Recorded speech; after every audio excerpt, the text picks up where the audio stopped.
rappelez-vous, Chachou, ouais, sauf que Chachou, il est là à côté de moi et qu'il est tout noir. Est-ce que le son pour vous, c'est bon? C'est pas trop fort, rien. Il y a le feu, la pluie et le chat.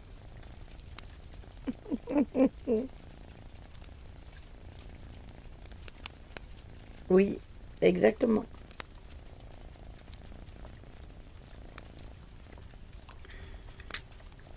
Ouais, moi c'est bien. Ok.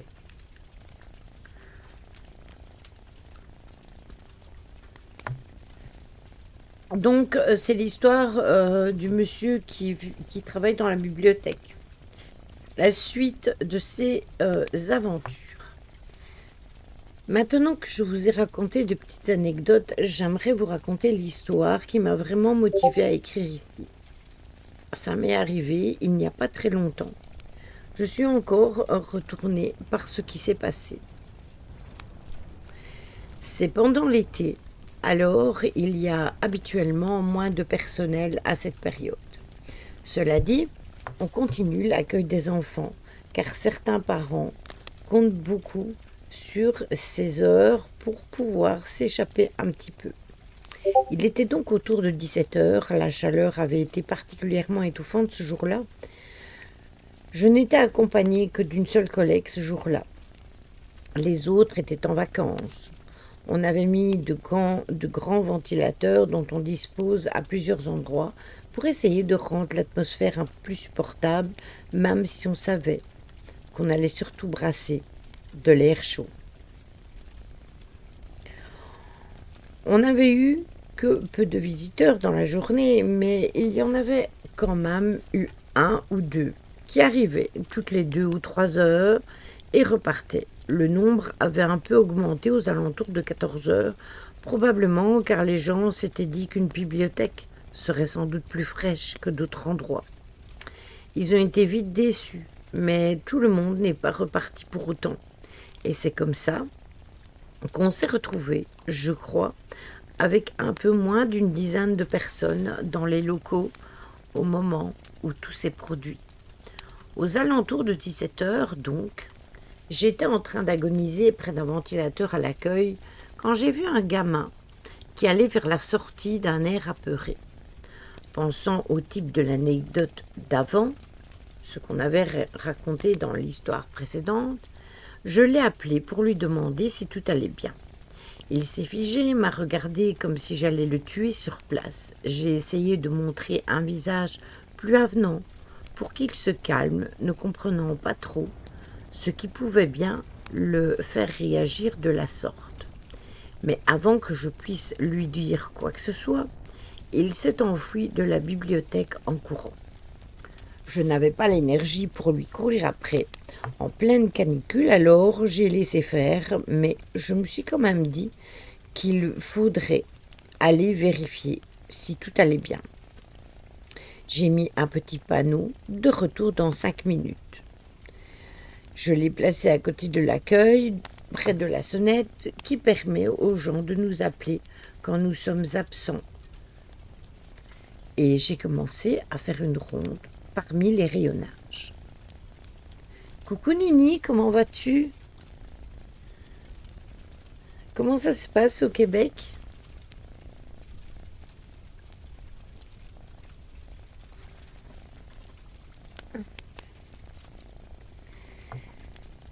Les choses sont devenues encore plus étranges à partir de ce point. Je suis pas tombée sur le type, mais j'ai vite senti que quelque chose clochait. On aurait dit que les autres visiteurs essayaient de se faire tout petits lorsqu'ils me voyaient arriver et se dirigeaient tous vers la sortie.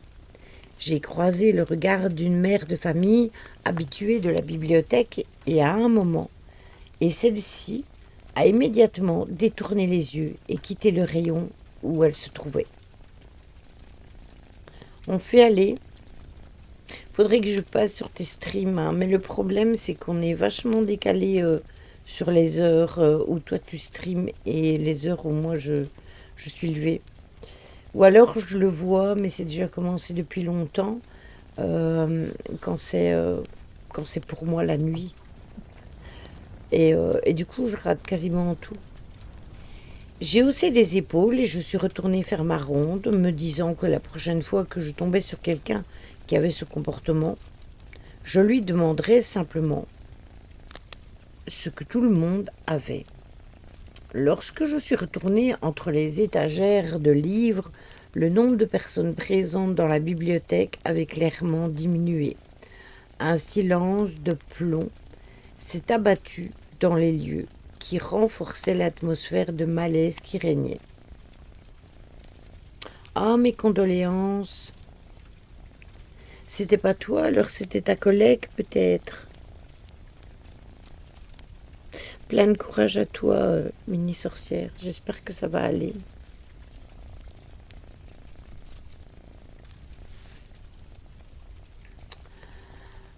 Je suis encore tombée sur un homme qui se dirigeait vers la sortie. Et j'ai essayé de l'arrêter pour lui poser la question que j'avais en tête, mais il ne s'est pas arrêté et a dit rapidement, sans me regarder, qu'il devait y aller, qu'il ne savait rien, qu'il était désolé et d'autres choses que je n'ai pas entendues car il articulait de moins en moins.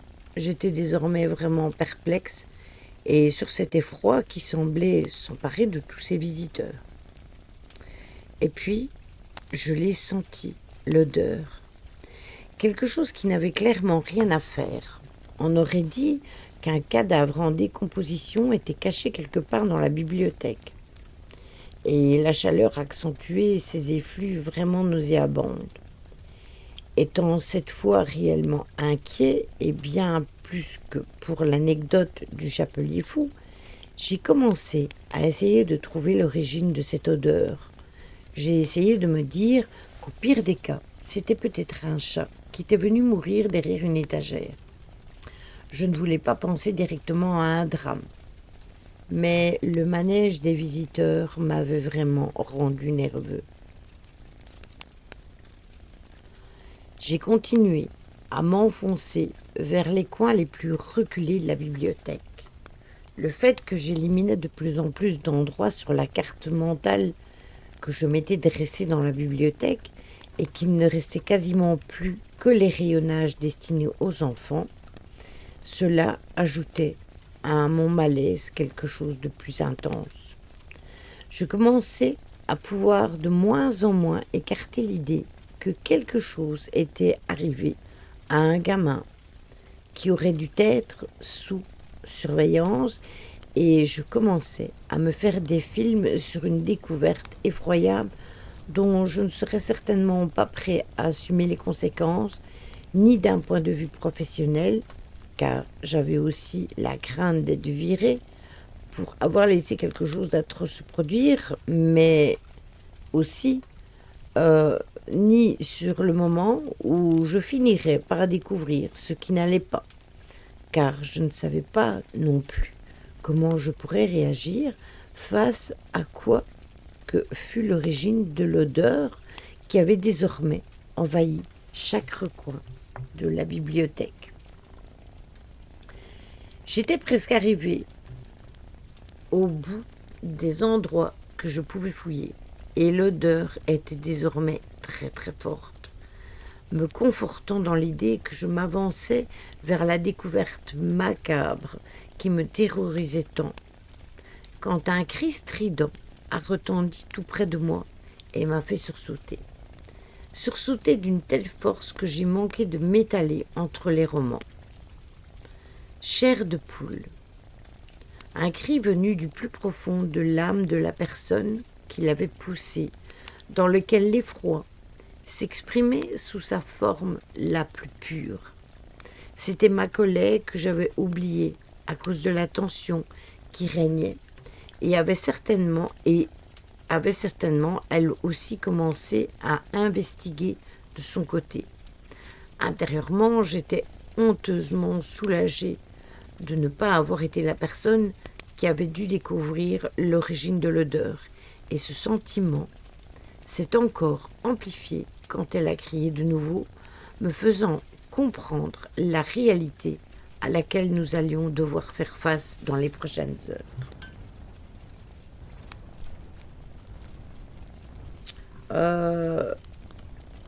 Et la suite?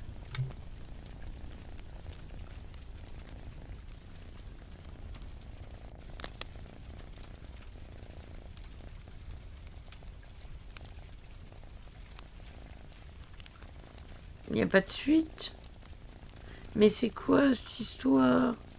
On veut savoir ce qu'il y a, nous, dans la bibliothèque.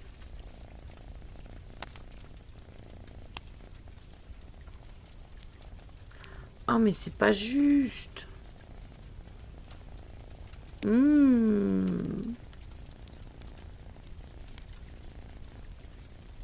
Pourquoi il n'y a pas la fin?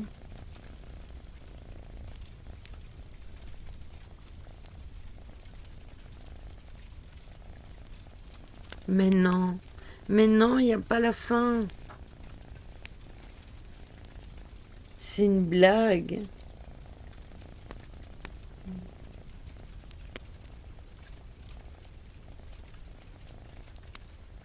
Il y a d'autres histoires, mais il n'y a pas la fin. C'est pas possible, ça. L'auteur est une grosse feignasse.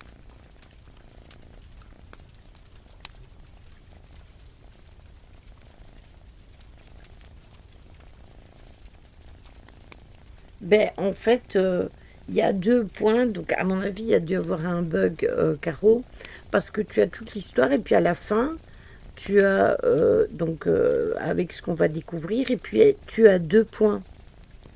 Donc, après les 2 points, théoriquement, tu as la suite de l'histoire. Sauf que la suite de l'histoire, elle n'y est pas. Donc, est-ce qu'il y a eu un bug sur le site? J'en sais rien. Mais normalement, il y avait vraiment une suite. Ou alors, la suite, elle est trop hard et ils ont dû la supprimer.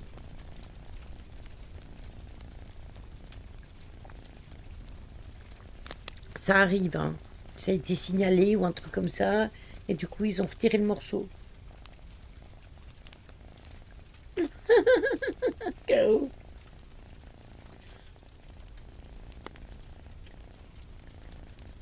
Non, Ryan, il a mis un mot dans le Discord, il n'était pas bien aujourd'hui. Il a dit qu'il allait se reposer. Je l'ai vu quand j'ai lancé le live.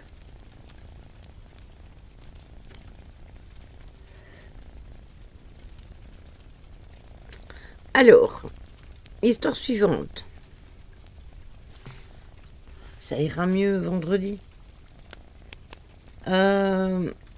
Histoire suivante, qui est complète celle-là, a été écrite le lundi 4 septembre 2023. Cette histoire s'appelle Les 7 portes de l'enfer. Certains disent que le soir d'Halloween, si tu passes devant 7 portes noires, alors tu verras les 7 portes de l'enfer. Au début, je croyais que c'était un mythe, jusqu'à ce que j'essaye. Je suis passée devant 7 portes noires près de mon voisinage et ensuite je suis allée dormir. Mes rêves étaient faits de furieux brasiers. Puis ça s'est arrêté. Il y avait un homme grand et massif. Ses yeux étaient assez plissés, ce qui montrait sa vieillesse. Ses jambes et ses mains étaient minces et il semblait avoir du mal à supporter son propre poids. Il a parlé avec un ton grinçant et rauque. Il dit Emoklek hot ek neves seta foel. Il a gloussé et a ouvert la porte. Mon corps tout entier s'est englouti. Il bougeait lui-même sans que je puisse me défendre. Lutter ne fonctionnait pas. J'ai arrêté d'essayer de me défendre et de lutter sans mon contrôle. J'ai passé la première porte. Porte 1. J'ai vu le feu me montrer des cadavres horriblement mutilés, profanés, brûlés. Ils sanglotaient si fort que je n'entendais pas les crépitements du feu. L'un d'entre eux s'est approché de moi et avec un seul œil et des impacts de balles partout sur lui, il a dit « Nous sommes les cadavres souillés qui n'ont pas eu de funérailles convenables. Nous devons rester ici jusqu'au jour du jugement dernier. Je l'ai dépassé et je suis allée à la deuxième porte. C'était dans un bâtiment. J'étais dans un donjon et il avait des gens attachés, hurlant de douleur. L'un d'eux se faisait scier en deux très lentement et son corps se reconstituait avant de se faire scier à nouveau. Un autre était dans la Vierge de fer avec la porte se fermant et s'ouvrant, mais son corps semblait plus normal que jamais. Un homme avec un masque de bourreau m'a dit « Nous sommes les tortionnaires torturés par notre propre machine ». J'ai marché alors vers la troisième porte. Cette fois, j'étais dans une forêt. C'était silencieux. À l'exception de quelques cris, il y avait un homme pendu à une corde. Un autre est tombé d'une falaise et est réapparu, puis est encore tombé. Je courais. Loin de ce que j'avais vu, une femme horriblement brûlée me poursuivait. Je savais déjà que c'était cette porte. Ce sont les portes ce sont les personnes qui se sont suicidées. J'ai couru donc à la quatrième porte. C'était dans un palais. J'ai vu des empereurs, politiciens, des gens très riches. Un empereur se faisait déchiqueter par un lion. Quand le lion lui arrachait un membre, il repoussait. Un politicien se faisait tapasser par ce qui semblait être des ombres vêtues comme des prisonniers. Un homme en costume est venu me voir et m'a dit « Nous sommes les corrompus, ceux qui ont utilisé leur pouvoir pour eux-mêmes, pas pour le peuple. » J'ai marché jusqu'à la prochaine porte, la cinquième. Ah oui, je connais cette histoire-là. J'étais dans une autre pièce. Il y avait un homme attaché sur un lit, fouetté par des fouets flottants de cuir hérissé. Une femme se faisait brûler par un briquet, mais ses cris et ses pleurs étaient étouffés par un tissu qui servait de bâillon. Un assez grand homme s'est approché de moi et a dit « Nous sommes les violeurs et les délinquants sexuels. Nous payons pour nos crimes sur terre. » J'ai alors couru vers la sixième porte. J'étais encore dans une pièce. J'ai vu un homme et une femme se faire poignarder. Leurs blessures se soignaient presque instantanément. Une autre se faisait enterrer vivante et une autre était frappée et transpercée par une barre de métal flottante. Je savais qui c'était. C'étaient les meurtriers qui se faisaient blesser de la même façon qu'ils tuaient leurs victimes. La sortie était la septième porte, la dernière. Ce cauchemar était presque terminé. C'est presque terminé, me suis-je dit. Septième porte. J'étais dehors. Il y avait un homme portant un linceul sur la tête, recouvert d'explosifs. Il a explosé et s'est régénéré, a explosé de nouveau. Un autre était battu, poignardé par des objets métalliques acérés. Ils étaient tenus par des gens ressemblant à des ombres. L'une d'elles s'est approchée et a dit « Ce sont des meurtriers de masse, des terroristes, des kamikazes. Je suis l'ombre de ces victimes. Je le frappe pour me venger de nous avoir tués sur terre. » J'ai couru donc vers la sortie. Quand je me suis réveillée, j'étais terriblement effrayée. Les images de ce que j'avais vu défilaient dans ma tête. En fait, je n'ai pensé qu'à ça pendant toute l'année.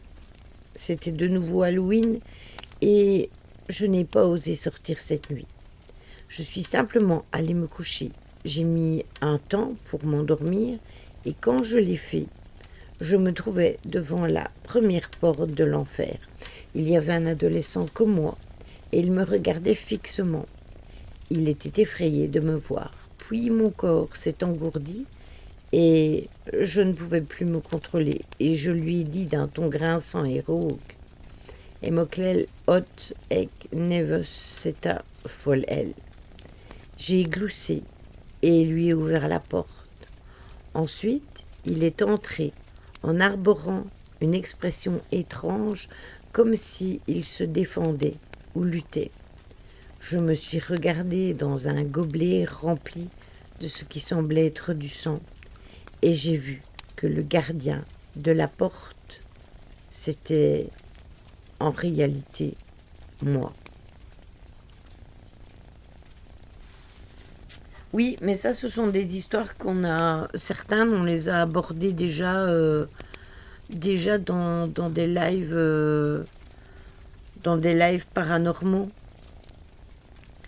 Donc, c'est pour ça. Je les garde pour ça, en fait, pour les histoires paranormales.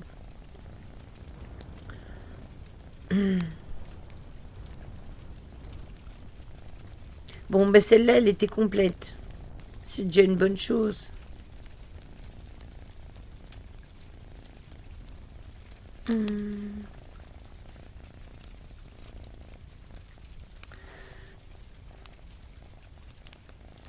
Celle-là, elle me faisait penser un peu quand on parle pas de l'enfer, mais que on parle de ce qui est appelé les limbes et qui sont coincés et qui revivent en boucle toujours les mêmes choses. Et c'est dans cette catégorie que je mettrais cette histoire-là. Parce que les choses, ils les revivent inlassablement, que ce soit n'importe lesquels hein, de ce qu'ils ont fait ou de ce qu'on leur fait. C'est en boucle tout le temps. C'est du répétitif. Et c'est ce que l'on dit, hein, que certaines personnes qui vont dans les limbes revivent inexorablement les mêmes choses jusqu'à ce qu'ils aient pris conscience de ce qu'ils avaient fait et vont en enfer ou ce qui est dit le paradis. Attendez, parce que je vais écraser ma boîte de jus de tomate avant de prendre et faire l'histoire suivante.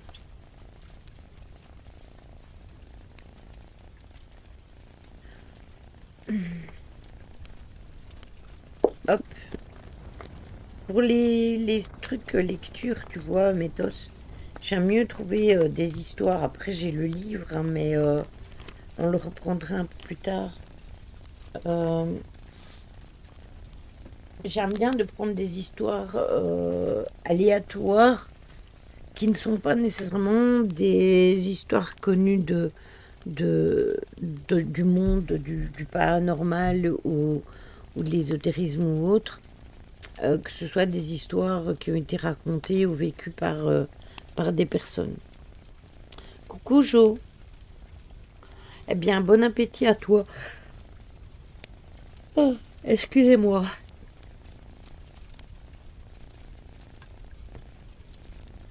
Allez, on va encore s'en faire une ou deux et puis voilà.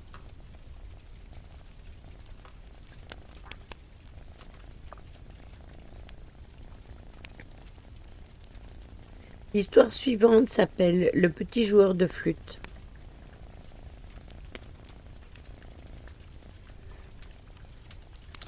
Un jour, mon grand-père m'a raconté une histoire dont je me souviendrai toute ma vie.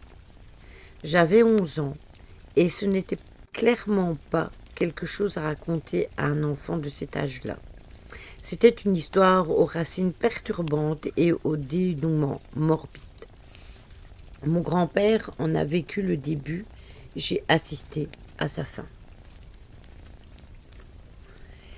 Il est né en Espagne vers la fin des années 20. À l'époque où tout a commencé, il avait 10 ans. Le village qu'il a vu naître était perdu dans le maquis. Il n'y avait pas beaucoup de passages à l'époque et encore moins maintenant, étant donné que le village a été depuis abandonné. Il n'était situé sur aucun grand axe routier, n'étant proche d'aucune grande ville. C'était un endroit triste, un endroit où venaient mourir les rêves et les ambitions des enfants étouffé par des traditions et l'isolement presque total.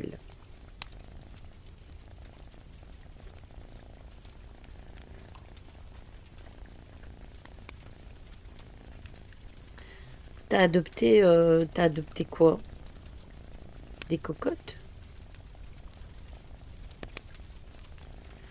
C'est ça? Ou c'est des chats? Parmi eux, il y en avait un qui ne voyait pas les choses du même œil. Son père le destinait, comme beaucoup d'autres au village, à lui succéder comme vigneron. Mais le garçon... Ah, c'est des chats. Je me rappelais pas que j'avais vu... je me rappelais pas qu'il avait adopté deux chats shadow. Euh, mais le garçon se rêvait flûtiste dans un grand orchestre. Il se voyait jouer devant des centaines de personnes à Madrid ou encore à Barcelone. Il avait ce rêve en lui depuis qu'il avait déniché une vieille flûte en bois dans son grenier. Un instrument tellement abîmé que l'enfant s'était étonné d'en tirer un son la première fois qu'il avait soufflé dedans. Son père ne voyait pas ce nouveau passe-temps d'un bon œil, car tout le temps que passait son fils à extirper des sons de son instrument ridicule, c'était du temps perdu. Il aurait dû à la place apprendre les différentes techniques de la coupe du raisin ou encore les méthodes de levage, d'agrafage, et puis, comme un artiste sans le sou, pourrait-il s'occuper de son père lorsque celui-ci serait immanquablement rattrapé par l'âge. Se dissimulant au regard des approbateurs de son père, le garçon commença à jouer en cachette. Mais au village, les murs avaient des oreilles et le son distinct de sa flûte ne passait pas inaperçu. Lorsque l'envie lui en prenait, il passait les petites maisons de pierre derrière lui, il s'enfonçait dans la garrigue. Il marchait longtemps, passant ravins et crevasses, montant et dévalant les collines. Il ne s'arrêtait que lorsqu'il arrivait à sa cachette devant la grande pierre. C'était un énorme morceau de roc rougeâtre, semblant avoir été déposé là par une main divine et gigantesque. Le garçon s'asseyait toujours sur la même vieille souche d'arbre, et après avoir regardé par-dessus son épaule, il jouait de sa flûte sans se soucier de savoir si on l'écoutait ou pas. Les premiers temps, les notes étaient hésitantes. Les sons qui sortaient du petit instrument de bois étaient stridents et tremblants. Mais plus l'enfant venait s'asseoir face à la pierre, plus les jours passaient et mieux il jouait de sa petite flûte. Il arriva bientôt à créer des mélodies de plus en plus complexes. Un jour, alors qu'il jouait, comme à son habitude, un corbeau noir comme la nuit vint se poser sur la grande pierre. L'enfant s'arrêta de jouer et observa le volatile. Cette fois-ci, le garçon avait un public. Il se mit donc à jouer et, à la fin de son récital, salua très bas le corbeau avant de s'en aller. Alors qu'au village, on parlait de guerre civile, de disparition, le garçon passait toutes ses après-midi assis sur la souche devant la grande pierre. Le corbeau était toujours au rendez-vous pour assister au spectacle. Le petit jouait pour lui, comme s'il s'agissait du président en personne, et bientôt, un second corbeau vient se poser aux côtés du premier. Puis un troisième, suivi d'un quatrième. Et au bout de plusieurs semaines, pas moins de 40 corbeaux venaient tous les jours se poser sur la grande pierre.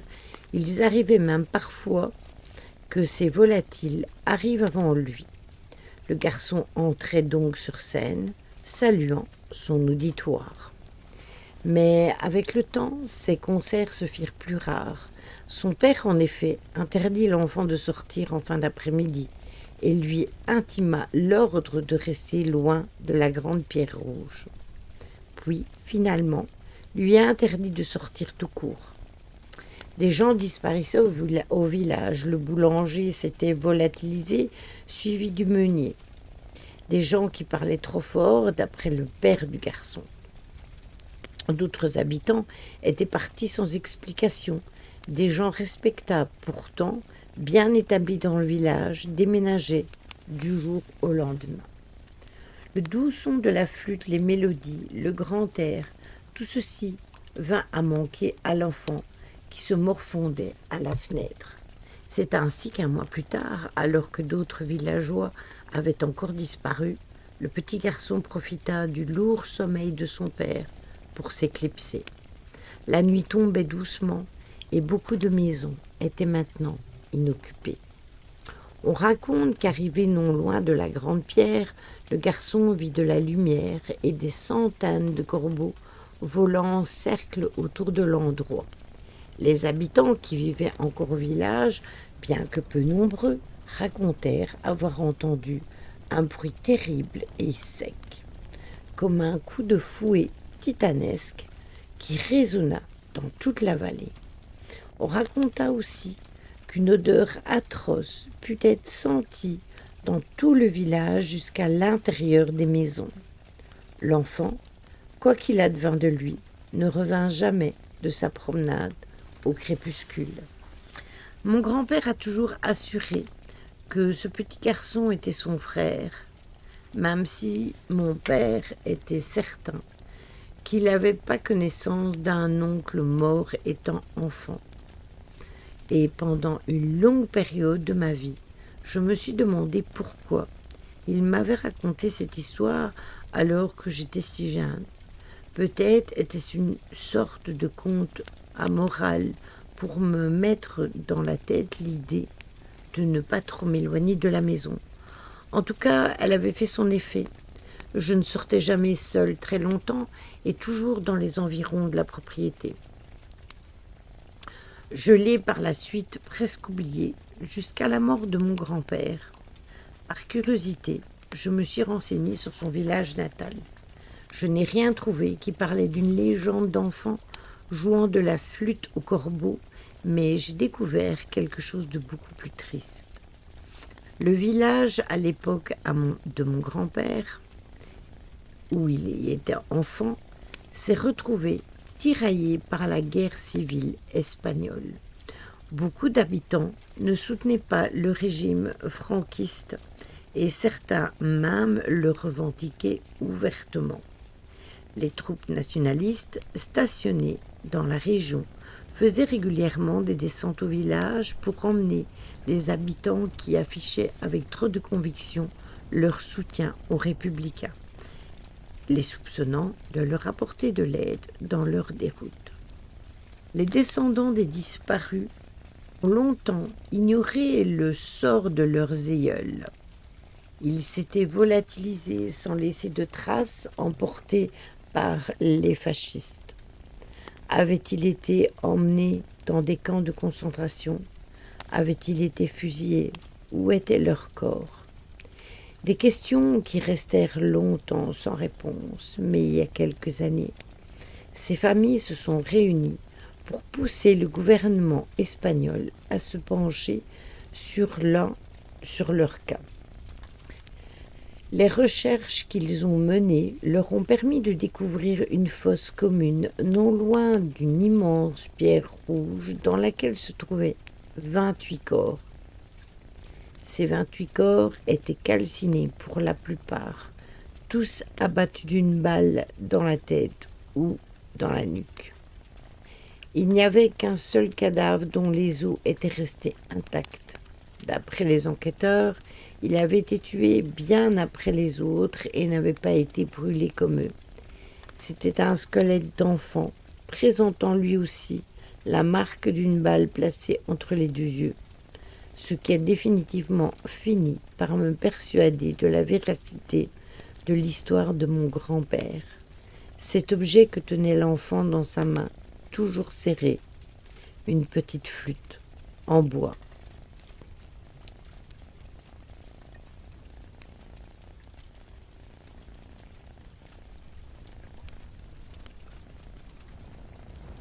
Apparemment pas si mytho que ça.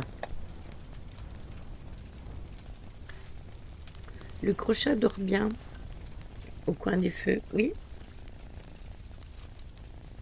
J'en ai pris plusieurs comme ça. Je les trouvais vraiment sympas. Ah, je me suis dit: «Oh, c'est cool, ça va changer, maintenant», et ouais. Tu te rappelles, Jo, l'histoire de la bibliothèque de la semaine passée? Il y avait d'autres anecdotes. Eh bien, quand je suis arrivée à la fin de l'histoire, pour, savoir vraiment la fin, eh ben, il y avait 2 points et il y avait pas la suite. Donc on ne sait pas la fin de l'histoire. Oh, excusez-moi, pardon. Mmh.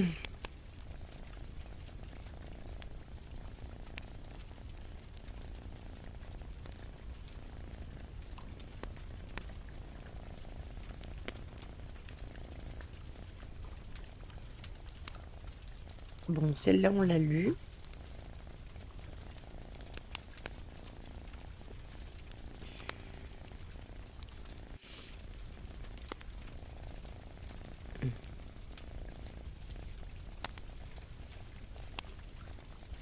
Du coup, ça m'en fait 4. Bah, j'ai pas dormi beaucoup en fait, je devais partir très tôt avec mon fils. J'ai dormi 1 heure et demie, l'après-midi.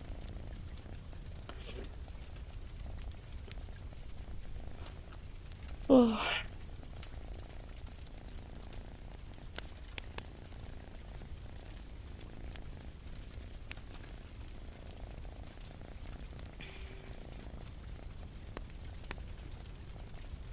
Allez, on va s'en lire une petite dernière et puis, après on fera le raid.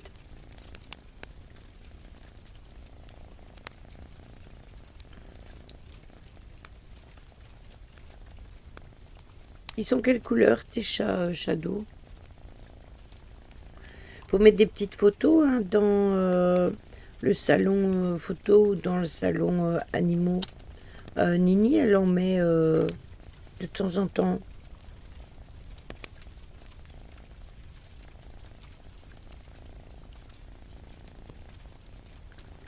Moi, mon vieux chat, vous vous rappelez, le vieux chat qui avait été torturé, là, que j'ai récupéré, il est aveugle, enfin, il voit plus très bien, il voit de moins en moins.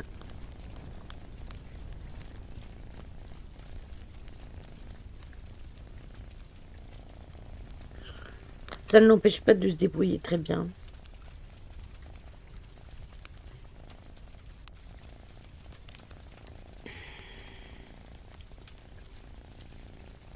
Ah oui, sympa. Bonne idée. Moi, je suis pas sortie la photographier. Allez, on est parti pour la dernière. La dernière s'appelle le rituel du lointain. Non, du lointain. Oui. J'ai toujours été extrêmement intéressée par le paganisme, que ce soit les différentes mythologies, les traditions, les histoires associées à toutes ces divinités diverses et variées. C'est un sujet qui me passionne depuis toujours, tout particulièrement la religion celte et ses différentes coutumes. C'est donc naturellement qu'après avoir commencé à travailler, j'ai mis de l'argent de côté et je me suis offert des vacances à Cork, en Irlande, dès que j'ai eu quelques jours de congé. Durant mon séjour là-bas, j'ai passé beaucoup de temps à visiter principalement l'ancienne prison, la cathédrale. J'ai également rencontré une jeune femme de mon âge avec qui j'ai bien sympathisé. Je suis même restée en contact avec elle à mon retour en France. Aujourd'hui, elle est devenue pour moi une sorte de correspondante étrangère. Mais la chose qui nous a le plus rapprochés, c'est notre attrait pour la religion celte, très différente de ses racines et très proche des anciens de sa famille. Elle en avait souvent bien plus que moi, pauvre petit passionné, dont la plupart des connaissances avaient été dégotées sur Internet ou dans des livres d'occasion. C'est grâce à elle que j'ai découvert le rituel du lointain. Il faut savoir que la toute première fois qu'elle m'en a parlé, j'avais malheureusement perdu ma mère depuis peu et je m'étais confiée à elle au détour d'une conversation en lui disant que j'aurais aimé lui parler une dernière fois. Et c'est là qu'elle m'a parlé d'un rituel réalisable uniquement sur le laps temps séparant Samhain et Yule. Je ne vous dis pas c'est quoi les sabbats, vous les connaissez. Le rituel du lointain, dont le but est de parler avec les défunts membres de notre famille, ne peut en aucun cas être réalisé avant ou après l'une de ces deux dates. Il est uniquement réalisable durant une période car Samhain est le moment où le voile entre le monde des vivants et celui des morts s'affine le plus.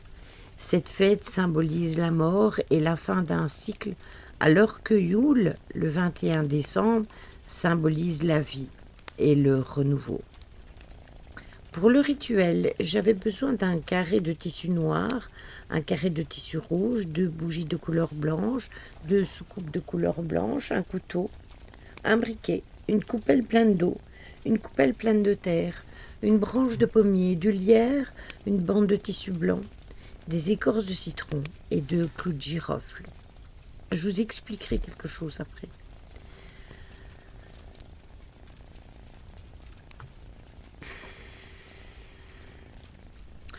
J'ai donc commencé les préparatifs le 30 dès la nuit tombée.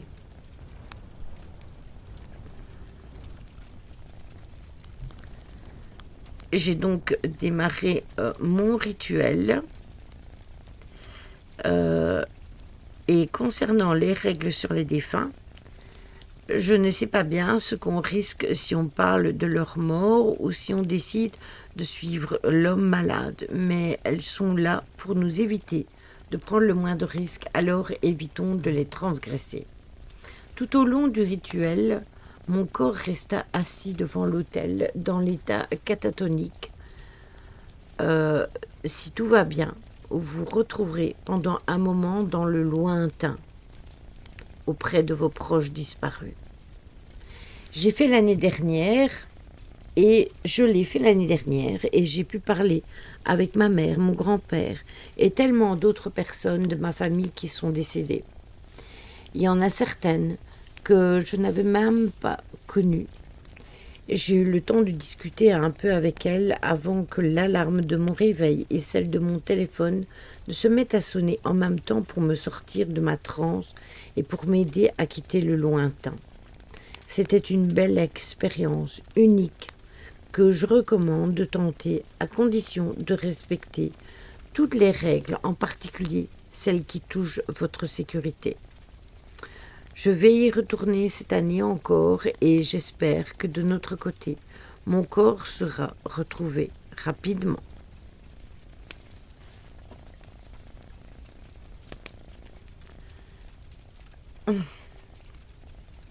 Voilà. Coucou grand charou, comment vas-tu? Alors, ce que je vais vous dire, c'est parce que justement on parle de rituel. Je connais des personnes qui ont un groupe sur les rituels, enfin un petit peu toutes sortes. Et si vous voulez, il y a une personne qui est venue témoigner pour dire aux gens de se méfier, de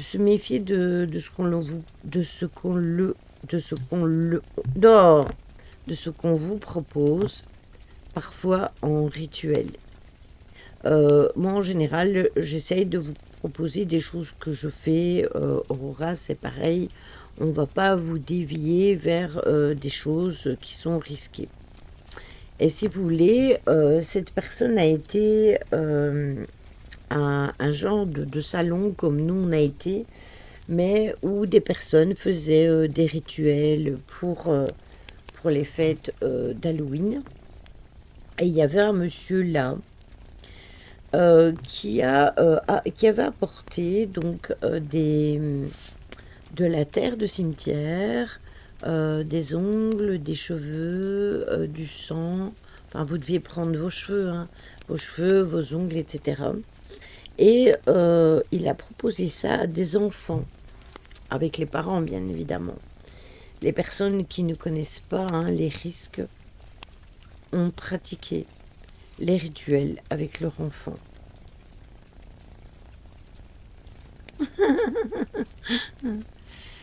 Et, euh, et en fait, je trouve ça extrêmement dangereux. Donc, faites vraiment attention. Enfin, vous, je sais, hein, qu'il n'y a pas de danger de ce côté-là.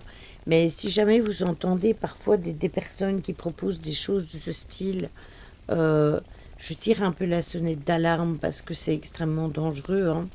La terre du cimetière avec des substances de ce genre, sachez que ce n'est pas vraiment conseillé, sauf si vous êtes quelqu'un qui maîtrise tout ça.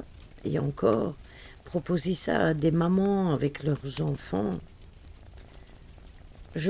Et en fait, tout à l'heure, j'étais voir Aurora et j'ai oublié de lui expliquer, mais quand j'ai lu ça, je vous jure, je me suis dit, mais c'est pas possible. C'est pas possible que les gens soient aussi dingos de proposer des choses comme ça. En plus, ils proposent de la terre du cimetière. De quel cimetière?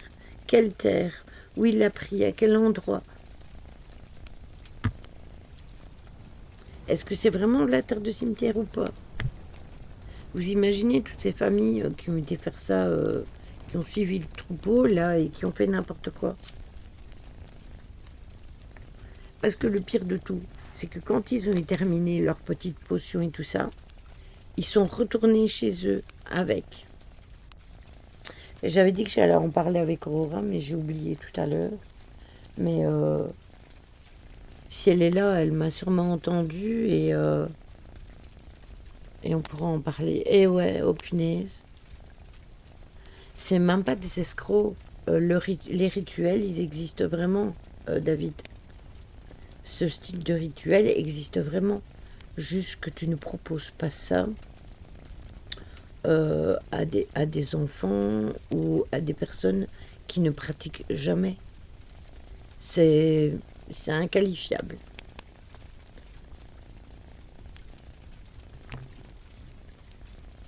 Donc du coup, faites attention à vos enfants pour les personnes qui ont des enfants ou des adolescents sur qui ils peuvent tomber et sur ce qu'on peut leur proposer. Je pense à Choupi par exemple, qui a des adolescents.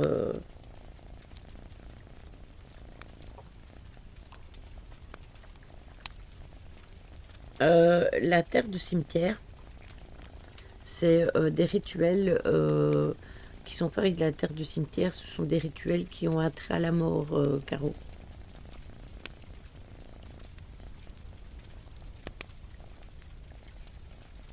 Ça n'a rien à voir avec le fait qu'elle soit argileuse ou calcaire. Le problème, c'est qu'elle vient d'un cimetière, justement. Tu ne fais pas un rituel avec ça.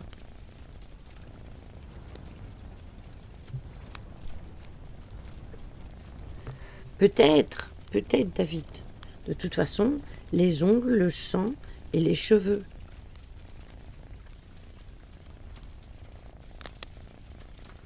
Quoi qu'il en soit, de toute manière, il faut faire attention.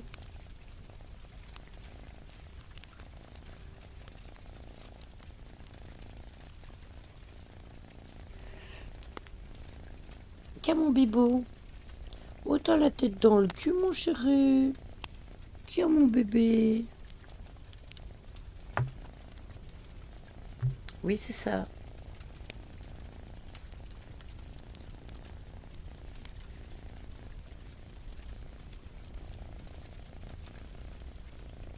Oui, mais justement, c'est l'intention. Justement, il l'a bien expliqué. Donc, les personnes qui les ont fait ont bien fait ça dans l'intention d'eux.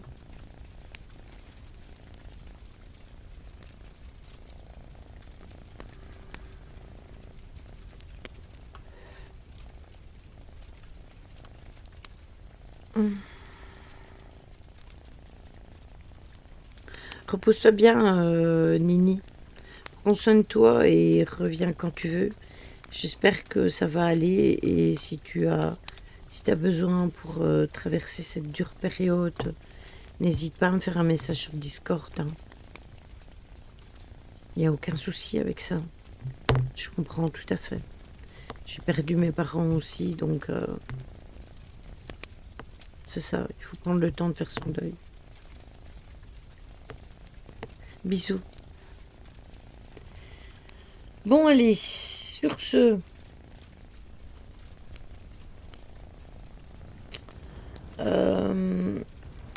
Sur ce, Fred, il a arrêté son live. Euh,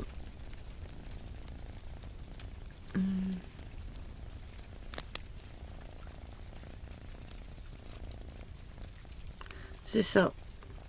Moi, je vais vous envoyer chez Papa Subway.